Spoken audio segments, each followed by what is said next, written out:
Hello everyone, Banyuki here with another video, and today I'm going to be discussing this new purchase that I made.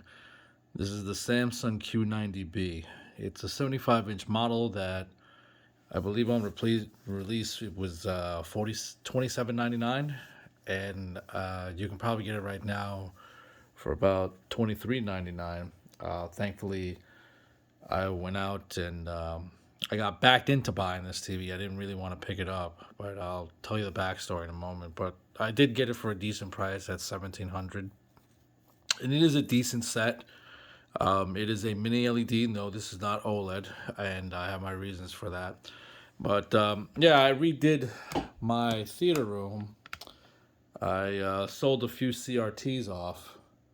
Actually, sold three of them.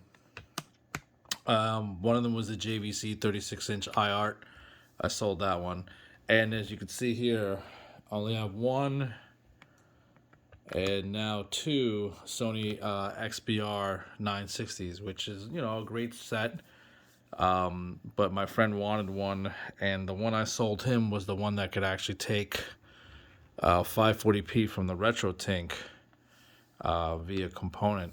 So he gets something where he can use a RetroTink 5X Pro and get 540p for his analog sources. So with that said, in this space here that I have this big table, I had a plasma, 50-inch plasma in there, and we tried it out last weekend. People were over, we were playing games, we were trying to play some Street Fighter Third Strike, and that derailed into playing CVS2, which is a game, my favorite fighting game, and you can see it here being demoed. And my friends don't know the game very well. I've played that game probably more than any other fighting game, so I could tell whether something or not feels right or wrong. And there were certain combos that I was doing, and I was like, this feels off. And the plasma, while it put out a nice picture, it did have input delay of 30 millisecond across the entire screen. That's one thing that's cool about plasma, is that you could you can do the lag tests from the top, the middle, and the bottom, and it'll always be the same. That's just the way it is on plasma. So that, coupled with, this is a theater room, as you can see here, the windows are blocked off because the projector's right there. The heat the plasma would put out, it was pretty toasty. I mean, some of my buddies would probably like the heat. I don't care for the heat. That's why, one of the reasons why I live over here in Oregon as opposed to living in like California or Texas or even Florida, is I don't like the heat. So yeah, it gets pretty toasty with that plasma. Plus you're mixing in the two Sonys here. That's a lot of heat that isn't gonna do. So I took the plasma out and I moved in my TCL 75-inch 646, which is a great television. Once again, it's also a mini LED.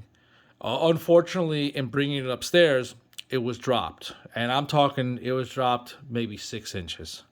This wasn't dropped like a foot or 3 feet. This was dropped 6 inches. I'm not going to get into who dropped it and what happened. That's water under the bridge now. But the TV does turn on. It's just that in the corner, it has like, it looks like black. So it definitely was dropped on that corner. And I consider just using it for 4.3 content, but I thought against it. I was like, you know what? Let me just go out and buy another set. I know TCL, they have new T screens out now, and I was eyeing the TCL 75-inch 655, and I thought hard about it. It was going for $14.99, $100 off the MSRP, but I looked at some of the reviews, and one of the things that TCL does not do very well, it just doesn't do 40p very well. And this game right here is the reason why I want 40p done well. So I figured, all right, let's see what the Samsungs have, and they've come a long way. The contrast ratio on this screen is over 70,000 to 1, which is pretty impressive. But then you have to think about how they get that contrast ratio. So remember, contrast, there's kind of like a misnomer where contrast is like, oh, it's how black you go. And that's only, half the saying. It's actually how black you go while how bright you go, the difference between the steps between them. So the blacks look okay. They're about as good as the TCL was. And the TV does get really, really bright. So, how does this compare against my plasma? Well, the plasma was a gift from a friend of mine that had a lot of hours on it. And as people know, the Panasonic plasmas, they have that black level rising. So, to be honest with you, they're actually pretty similar in terms of black level. So that's cool. Motion clarity, it's not even close. The Samsung is fine, and I'm sure if I use black frame insertion, it would be comparable to the plasma. Then again, you lose the input delay, but probably it's going to be better than the plasma being at 30. But one thing this TV can do is it can get really, really, really bright. I was looking at some of the like supers and stuff, and the hit sparks kind of jump at you. I have this just running, but like see how Goki hit rock, and like there's sparks. You see those little sparks? Like that really pops on this screen. So the brightness, even though this game was made, for a Naomi board, and I'm playing the Xbox version, which is using like, probably like YCBCR 422. The fact that the colors are just so bright, and this is with the lights on. If I turn the lights off, the blacks, you could see them. They're not completely black, but they are close to, they're probably better than plasma, at least the plasma that I have. And you're getting close to CRT level. They're not OLED. Let's not kid ourselves here. And that's what I want to bring up is, I purposely did not buy an OLED for this room. I know it's not the wisest move to buy an LCD, especially in 2022 when OLEDs are significantly better. But I already have a couple OLEDs in the house. I have an 83-inch downstairs. Then I have a 42-inch as like my gaming monitor, which is excellent. And then I have a laptop with an OLED screen, which, ironically made by Samsung, which is the best screen I have in the house. The Sonys are good. They're really good. I still like them. The thing is, though, in order to have that low input lag, you have to run it in 1080i. So that's right now. It's not so bad because I do have video cards that do 1080i. For instance, I'm using this PC here that has a GTX 980, and for the fighting games that I do play on there, it seems to be okay.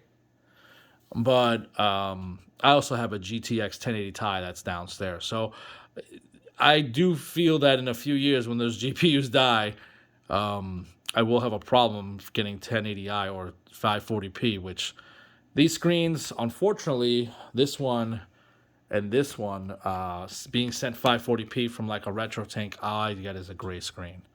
So my buddy, he lucked out. I did have 3 of them, and I sold him the one that will take 540p over component via the RetroTink 5X. So buying this mini LED, it seems okay. Input lag is really low. 40p looks good, but there are some weird quirks with this television when in game mode. First of all, the local dimming is not nearly as good in game mode. It looks a lot better, significantly better outside of game mode. Unfortunately, your input lag goes over. I think it's like normally 11 millisecond, which is pretty decent. But once you get to without game mode, it shoots up to like around 90 millisecond, which isn't terrible. It's like playing the game online, but for spending $1,700, you want it as low as possible. So the quirks that I mean is, I'll shoot up game mode right now. So this is game mode, and you see how it says screen ratio right here? The problem that I had, and It's just 16 by 9, 21 by 9, and 32 by 9. Where is 4:3? It's not existent. And I was about to return this TV because it's like, hey, if I can't get 4:3 content to show up as 4:3, because if you don't, this is what happens. So I'm using the OSSC, and I'm gonna do output.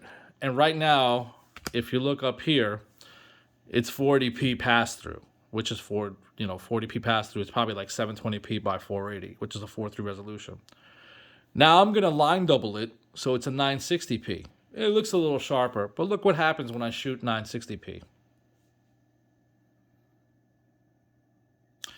As you can see, it becomes a widescreen mess. And I cannot change it because in game mode, your settings are locked. You do not have, look at this, I can't change it. I can't change it to 4:3. So I'm like, okay, let me go to game settings. Here's game mode is on. And let's go to picture. I'm doing this through the phone. As you can see here, I'm locked in. See, look, I can't change it. I have to actually turn game mode off. So what I have to do is some malarkey where I basically am tricking the TV into thinking I have a 16 by 9 signal. And the way I do that is now look, I went back to 40p and it's normal. So what I do is to get this to work this way, and I've tried this several times. It took me about like an hour to figure out, okay, how do I get this to be 4:3? Because if not, I'm boxing this piece of crap up and taking it back, and I'll just buy an OLED and deal with that lag. Because the guys from My Life in Gaming, he found out that 4:3 aspect ratio on the LG OLEDs, though it looks great and you can get it to work with game mode, shoots the input lag up quite a bit. But yeah, I mean, it's just a pain in the ass. I mean, it's I hate to say that kind of language, but it is annoying. But as you can see here, yeah, this is 960p, and I can't change this at all. I mean, 1080p content with a 4:3 window, like say the Mister, I'd run my Mister and 1080p, and use the crop. It works fine, and it looks good too. Actually, Mister looks very, very good on the screen, and that was one thing with the plasma. Sometimes when I get a white screen, I'd hear that buzzing, and that's normal for a white screen on a plasma, but it was a little bit too much, and I was like, you know what? This plasma is probably seen its good days behind it. I'm just gonna keep it as a bedroom television, and it's great for the bedroom because plasma do really well in the dark, and this room was perfect for plasma. This is a theater room. I mean, I got black walls and stuff. It's darked out on purpose. So, in the end, I'm going to wrap this up saying that this TV does seem pretty good. It does all the bells and whistles for high-end gaming, which is VRR and giving you really nice HDR. It does support HGLG. It does not support Dolby Vision, but I do have an HD Fury Vroom right there. So if I did want to set up an Xbox Series X, which I have downstairs, and play those Xbox games in 4K 120 hertz Dolby Vision through the room, the HDR VR room, it should work. It should. I'm not going to test it. I don't plan on putting the Xbox up here. I already have an Xbox up here, literally, and then I have an Xbox 360 right there. So putting the Xbox Series X up here, I don't need to. I'll probably just, keep it downstairs on the other TCL that's not broken, and just keep it down there. But it seems like a decent set overall. It's a bit expensive, I think, for what it does. I mean, I did get it $700 off, so I can't complain too much. But the little quirks like, doing the whole 40p thing and then messing around with the aspect ratio and tricking the TV to do it is very annoying. And I could see someone saying, hey, I have a line doubler, just like a regular RetroTink, going and playing some of your older classic consoles in 240p and then line doubling to 40p. And you don't have the luxury of being able to change the aspect ratio on the fly on the OSSC, which I don't. I just trick it into changing it into 960, and it's a mess. I mean, it's really garbage. I don't know why these companies are foregoing 4.3 in their game modes. Maybe they feel that it's using some sort of scaler or something. But there used to be an option in these televisions that was called Just Scan, and this TV, I can't find it. I mean, I've looked around. This is the latest firmware, 14.02, or at least the one I can get from this TV. So yeah, it's just little things like that. So this is my PSA to let you guys know. The Samsung is great for today's games, and that's probably what they're testing it for. But if you're going to be playing with an OSSC and you have 4.3 content on there, buyer beware. You can get it to work, but you have to do some finagling with it. I do know that the RetroTink 5X does have a 1080p mode where you don't have to even deal with this nonsense. That might be something I might look forward to, or I'll just wait till the Maichi releases his 4K version, which that could actually be really nice. So we'll see what the future holds in that for that product. But anyway, folks, this has been one of my longer reviews. I'm not in the best of moods because I did not want to buy a new television. I didn't feel the time was right. And the fact that I didn't buy an OLED irks me as well, but it makes the most sense when you're looking at the kind of content in here. I'm going to run this thing into the ground. My friends are going to come over. We're going to play games on there. I mean, it's nice in this room because I got the HD CRT, which is lagless at 1080i, so I could play a lot of fighting games. And I do have it still in mirrored mode where it's one HDMI split onto both TVs. Then I have my classic consoles on that CRT, which is being duplicated with a component distributor, which can do 4 output. And that's going to that Sony Apple Studio monitor, 21-inch, with RetroTink taking the YPB to YPBPR and double scanning that. So I have head-to-head mode on that. And then I have a big 75-inch mini LED right underneath my projector. I mean, we're talking, it basically has like less than a millimeter of clearance, but it did fit, thankfully. But yeah, folks, I'll get back to gaming at 4 a.m. right now. So if you have any questions or comments, or if you have any ideas on how to get the Samsungs to work a little better, I mean, it throws out a nice picture. It just, those little 4:3 aspect ratio things are really annoying. But if you have any questions or like I said, any tips for this television, please let me know in the comments, and I greatly appreciate it. So everyone, have a good night.